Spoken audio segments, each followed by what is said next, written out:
quelle mesure cette élection est importante pour les salariés, les TPE? C'est important pour les salariés, notamment pour tous ceux qui travaillent dans petites entreprises, c'est-à-dire de moins de 10. C'est important parce qu'ils n'ont jamais eu de représentants pour les représenter dans les instances pour défendre leurs droits. Donc, il est important qu'ils votent à partir du 22 mars au 4 avril. Comment auront lieu les opérations de vote entre le 22 mars et le 4 avril? Alors, il y a tout un calendrier électoral qui a été mis en place par le ministère du Travail. Donc, d'ores et déjà, les salariés ont déjà reçu un courrier du ministère du Travail comme quoi ils sont bien inscrits sur la liste électorale. Ils peuvent consulter leurs inscriptions sur le site du ministère. Et dans un deuxième temps, ils vont recevoir un courrier avec un code. Donc, c'est avec ce code qu'ils pourront voter sur le site du ministère entre le 22 mars et le 4 avril. Par correspondance, par Internet? Par correspondance. Le vote se déroule, c'est des votes électroniques, par correspondance. Pourquoi ils doivent voter? Qu'est-ce qu'ils peuvent attendre de ces élections, de l'élection de représentants syndicaux? Qu'est-ce que ces représentants syndicaux peuvent faire pour eux? Nous, on défend leurs droits. On siège dans les commissions. C'est une commission paritaire composée de 10 salariés, 10 représentants de salariés et 10 représentants en patronage, toujours dans des entreprises de moins de 10 salariés.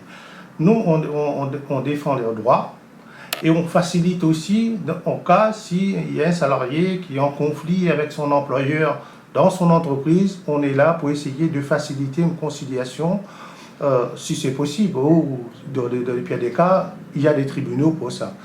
Ça, c'est dans un premier temps. Deuxième temps, c'est important pour les organisations syndicales, dans la mesure où les résultats obtenus par les organisations syndicales vont être agrégés aux résultats que nous avons eus dans les élections CSE. Et à partir de là, ça va définir la représentativité de chaque organisation syndicale sur le territoire de la Réunion, voire même au niveau national. Aujourd'hui, est-ce que les représentants syndicaux sont toujours crédibles auprès des salariés? Ah bien sûr, on est un syndicat des salariés, on représente les salariés, on a nos militants, on défend les entreprises, et surtout en ce moment, pendant cette crise sanitaire où les salariés, beaucoup de salariés ont fait appel à notre organisation syndicale, il y a des plans sociaux, des licenciements, d'un accompagnement juridique. Bien évidemment, nous sommes là pour eux.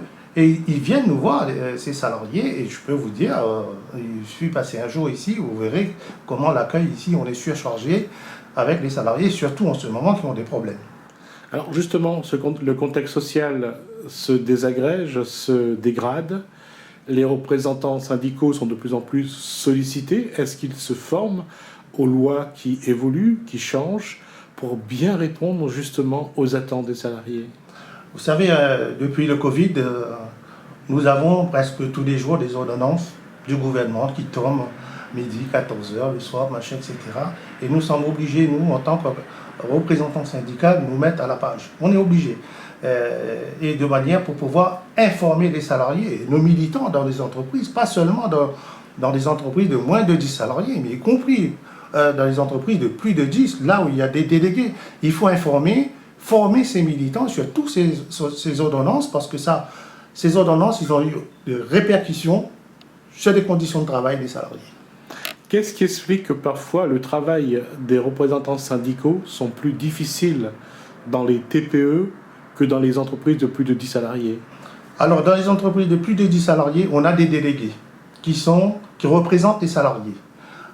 Contrairement à les entreprises de moins de 10 salariés, c'est-à-dire les TPE, là, il n'y a pas de représentants des salariés. Et les représentants de ces petites entreprises, c'est des représentants qui siègent à la commission paritaire des très petites entreprises. Donc c'est là que nous sommes là, être porteurs des paroles de ces salariés qui n'ont pas de représentants dans les entreprises. Dans le contexte social qui continue à se dégrader, ça veut dire que le travail des syndicats, des représentants, des délégués vont être un peu plus complexe. Est-ce que les syndicats et votre syndicat s'est préparé ou se sont préparés à ce qui va arriver? On est toujours dans le bain tous les jours à se préparer, à se mobiliser, à discuter, à échanger entre nous. Je crois qu'on démarre l'année 2021. Là, on va lancer notre campagne TPE. Ça démarre la semaine prochaine. Campagne d'affichage, communication, réunion, d'occupation du terrain dans toutes les zones artisanales pour informer les salariés des TPE. En ce qui concerne l'action syndicale elle-même, je pense que cette année 2021, il faut sortir de ce confinement syndical et nous préparer à la mobilisation. Parce qu'on prend les coups. Les travailleurs, ils prennent des coups partout. Partout. Et il y a une mobilisation de la santé, 21 janvier. Il y a d'autres mobilisations qui sont dans l'agenda social. Il y a le 26, il y a le 28. Et puis, il y a une manifestation professionnelle, interprofessionnelle, le 4 février à Saint-Denis. Et là, j'appelle tous les salariés, toute la population à venir manifester leur mécontentement sur les conditions de travail, sur les conditions de leur rémunération. Et vous savez, le SMIC a été augmenté à 0,99 centimes. On dirait c'est le prix comme le prix de la tomate, quoi.